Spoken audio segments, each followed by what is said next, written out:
Musings of a Reluctant Libtard, Episode 3 Trump and the Rise of Mistrust. I only have one thing to say about that. Who cares? At some point, it stopped being about policy. It stopped being about the economy, healthcare, or even leadership. It became something else entirely, something deeper, something uglier. It became about identity, about tribes, about loyalty at all costs. And when that happens, the truth doesn't matter anymore. This isn't about one man. Trump was just the face of a movement that had been building for years, a movement fueled by resentment, misinformation, and the belief that winning was more important than governing. That's how we got here. Oh yeah, it's all fake news. You can't have a functioning democracy without a shared reality. But at some point, we stopped agreeing on basic facts. Science became partisan. History became debatable. And suddenly, news wasn't news anymore. It was an opinion, a weapon, something to be manipulated to fit whatever narrative people already believed. I remember when journalists were respected, when getting to the truth was the job. But now, if the news tells you something you don't like, you don't have to argue with it. You don't have to prove it wrong. You just call it fake and move on. And it worked. I've seen intelligent people I love, dismiss facts in favor of memes, conspiracy theories, and sound bites. Not because they're stupid, but because they want to believe, because they need to believe. Because if the news is lying, then they don't have to change. They don't have to question themselves. They don't have to admit they were wrong. And for a lot of people, that's more important than the truth. Coronavirus, herd mentality. What's the plan now, you hashtag big effing dummy? There was a time when the President of the United States was the most trusted voice in the country. Not because people always liked the President, but because the office itself meant something. That time is gone.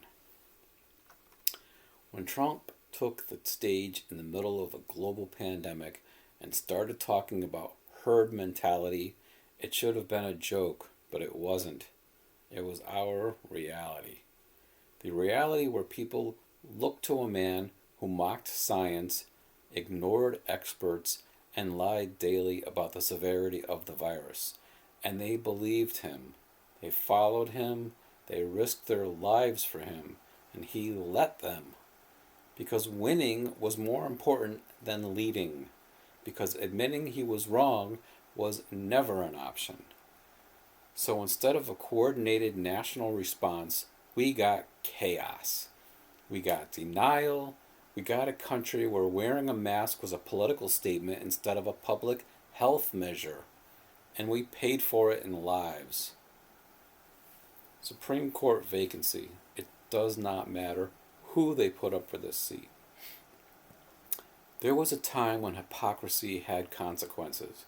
When the same people who blocked Obama from appointing a Supreme Court justice in his last year would have at least pretended to feel bad about ramming through Trump's nominee weeks before an election. But that time is gone too.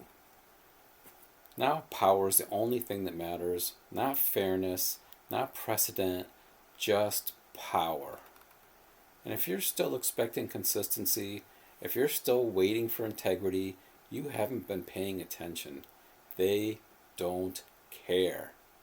Not about justice, not about democracy, not about you.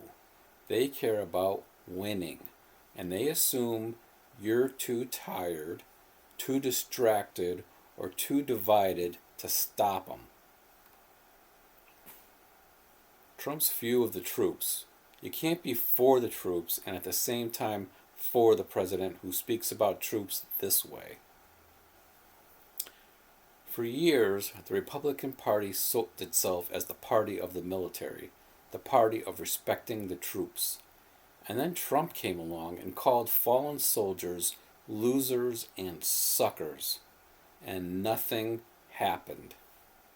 No mass outrage, no reckoning, no shift away from a man who openly disrespected the people who fought and died for this country. Because the people who had spent decades saying, support the troops, didn't actually mean it. They meant support our side. And if our side disrespected the troops, looked the other way, pretend it didn't happen, call it fake news, but it wasn't fake. It was real, and it should have mattered. Russia. Read the report.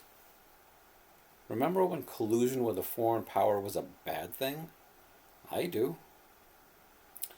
But the goalposts moved so many times that by the time we had an official Senate intelligence report confirming Russian interference, half the country had stopped caring. Because they were told over and over again that it was a hoax, that the real crime wasn't what happened, but that anyone dared investigate it. And once again, it worked. Because if you call something a witch hunt enough times, people start believing the witches are the victims. Voter fraud. If that is something you need explained to you, then the list of things you need explained to you is way longer than any of us have time to explain. Here's the thing about voter fraud. If it actually existed at the scale Trump claimed, he and his people would have found real evidence. But they didn't, because it wasn't real. Because even Trump's own lawyers, even his own judges, even the people he hired to look into it found nothing. And yet the lie persists. Not because it's true, because it needs to be true for people who can't accept that they lost. It's easier to believe the system is rigged than to admit the majority of the country rejected you. It's easier to fight an imaginary enemy than to look in the mirror and ask why so many people don't want what you're selling. And that's the part that gets me. Because voter fraud isn't just a lie, it's a weapon. A weapon used to justify voter suppression, to strip away rights, to make sure the next election is decided before a single vote is cast. And people are cheering for it because their side is winning. And that's all that matters. Finding a way forward. I don't hate the people who believe these things. I hate the system that made them believe it. The media that feeds them lies. The leaders who exploit their fear. The entire machine built to keep us angry at each other instead of the people actually making our lives worse. Because here's the truth. The people I disagree with aren't my enemies. They're my family, my friends, people I grew up with, people I still love. And I don't want to fight them. I just want them to see. Not for my sake, for theirs. Because the people they're defending don't care about them. The sooner they realize that, the sooner we can start fixing this mess. Next time, the Republican Party's identity crisis. Actually, it's going to be media bubbles and why we see the world differently.